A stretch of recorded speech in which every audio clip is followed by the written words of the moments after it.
Bonjour à toutes et à tous, bienvenue sur Grand Littoral TV, votre chaîne d'information régionale en images en 8 minutes en ce lundi 18 février. Voici l'actualité du jour, d'abord vos prévisions météo avec ce matin et en grande partie dans la journée du soleil, du ciel bleu, puis des perturbations nuageuses qui arriveront d'ailleurs par l'ouest, par les côtes de la Manche et de la mer du Nord.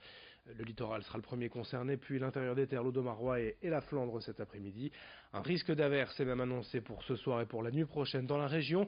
Du côté des températures, cela reste doux, bien au-dessus des normales de saison, avec 10 degrés à Boulogne et à Calais, 11 degrés à Dunkerque, 12 à Saint-Omer cet après-midi. Les prévisions météo complètes comme toujours après ce journal. On ouvre cette édition d'abord en évoquant le salon de l'agriculture à Paris dès ce samedi jusqu'au 3 mars. La filière française a rendez-vous porte de Versailles pour la 56e édition de l'événement. Comme toujours, la région sera évidemment présente, d'autant que l'agriculture régionale va mieux depuis plusieurs mois. Selon la vice-présidente chargée de l'agriculture dans les Hauts-de-France, le prix du lait a retrouvé un niveau permettant de rémunérer à juste valeur les producteurs. Les récoltes de céréales et autres végétaux ont été très bonnes cette année après 2 saisons difficiles. Désormais, les agriculteurs savent s'adapter en innovant, proposant autre chose que leurs produits pour améliorer leur compétitivité et surtout lutter contre la concurrence, notamment internationale. Explication à ce propos au micro de Xavier Silly.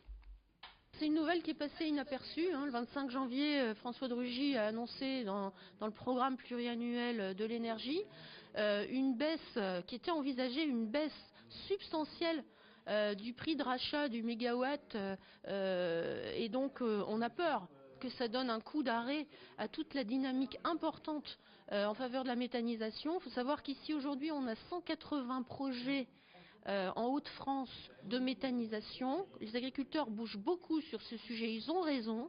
Par contre, si on nous annonce des baisses de 30% du prix de rachat, ça va mettre en l'air toute cette dynamique. On ne comprend pas trop, parce que là on est vertueux écologiquement, économiquement, et c'est parce qu'une filière commence à pointer le bout du nez, d'un seul coup, on lui donnerait un coup fatal. Dans cette édition également, l'actualité du littoral, c'est la prochaine carte scolaire pour l'année 2019-2020 qui fait débat. Dans le Pas-de-Calais, les enseignants et parents d'élèves se mobilisent contre d'éventuelles fermetures de classes, notamment dans le Boulonnais. Reportage signé Marine Kijek. Si en cette période les enfants profitent du beau temps, plusieurs enjeux se jouent sur les bancs de l'école. En effet, si dans le Nord la carte scolaire a été validée, dans le Pas-de-Calais, les syndicats l'ont refusée à l'unanimité le 25 janvier dernier, déplorant notamment la nullité des dotations dans le département. On espère énormément d'abandon de fermeture en tenant compte des spécificités dans les écoles, notamment la prise en compte des élèves à besoins éducatifs particuliers, les plus fragiles. On aurait espéré, mais là c'est un espoir vain, c'est revenir sur la mort du dispositif plus de maîtres que de classes qui portait ses fruits notamment en éducation prioritaire. 153 ouvertures pour 195 fermetures étaient initialement prévues, le Boulonnais et le Calaisis étant particulièrement touchés. Si le cas de chaque école est différent, plusieurs associations de parents d'élèves se sont mobilisées, notamment à Outreau, pour sauver l'une des classes menacées de fermeture. Donc en fait, si une classe ferme l'année prochaine, l'école ne pourra plus accepter les tout petits. Donc ils sont actuellement 19 dans l'école. Donc ça veut dire que plus d'enfants scolarisés de 2 ans, 2 ans et demi. Et donc voilà, certains enfants ne pourront rentrer à l'école qu'à 3 ans et demi. Donc c'est vraiment important de garder cette classe ouverte pour permettre aux enfants de 2 ans, 2 ans et demi de pouvoir évoluer plus rapidement. À Saint-Léonard, mobilisation également des parents d'élèves. Ici, c'est plutôt le confort d'instruction avec 20 élèves par classe qui est menacé, comme l'explique l'adjoint au maire. Une raison qu'on peut évidemment comprendre si on se place sur une logique comptable, mais c'est une logique nous qu'on refuse puisque on sait bien que la qualité de l'accueil des élèves va dépendre du nombre d'encadrants qui sont présents. On rappelle tout de même qu'on a fait face déjà à la perte des emplois aidés qui a impacté la commune, chez nous comme ailleurs, hein, et qu'aujourd'hui c'est un nouveau coup porté à cet équilibre qu'on a mis en place. Le président du département a dénoncé la diminution des moyens éducatifs dans une lettre adressée à Emmanuel Macron, la validation de la carte scolaire ayant été repoussée. La prochaine décision pour le Pas-de-Calais se fera au 25 février.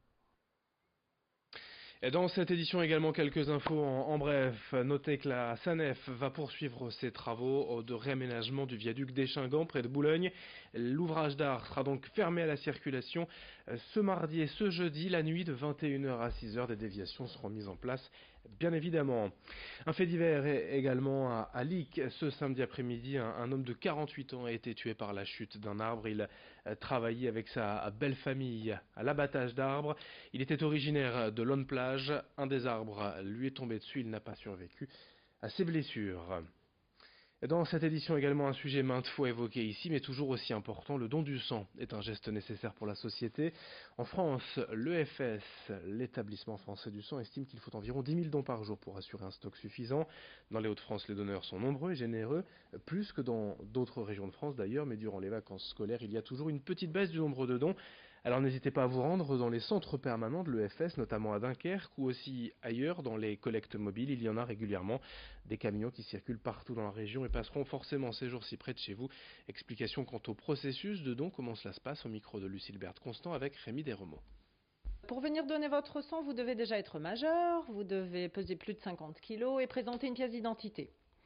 Une fois que vous arrivez, vous devez compter environ 3 petits quarts d'heure pour la totalité du parcours qui s'effectue en 4 étapes.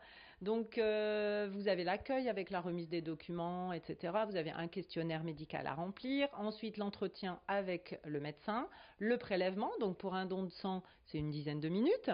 Ça ne dure pas longtemps. Et ensuite le meilleur moment, la collation.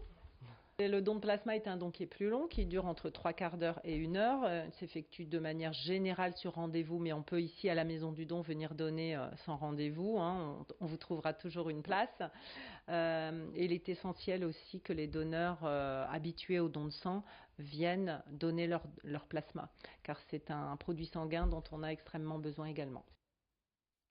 Et on termine avec une dernière image dans ce journal après le gendarme Arnaud Beltrame, Charles Aznavour ou encore Johnny Hallyday. C'est au tour du défunt footballeur argentin Emiliano Sala d'avoir son portrait sur les murs de la ville du Portel, une fresque signée de l'artiste local Camus qui en 8 heures a peint cette fresque de 4 mètres de haut sur un des murs du skatepark du Portel. Pour rappel, le footballeur est disparu lors d'un vol Nantes-Cardiff dans la nuit du 21 au 22 janvier. Et cet emplacement n'a d'ailleurs pas été choisi au hasard par l'artiste, puisqu'à gauche du skatepark c'est la mer et à droite un complexe de terrain de foot en parallèle à la carrière du footballeur. Fin de cette édition sur Grand Littoral TV, à suivre dans un instant vos prévisions météo.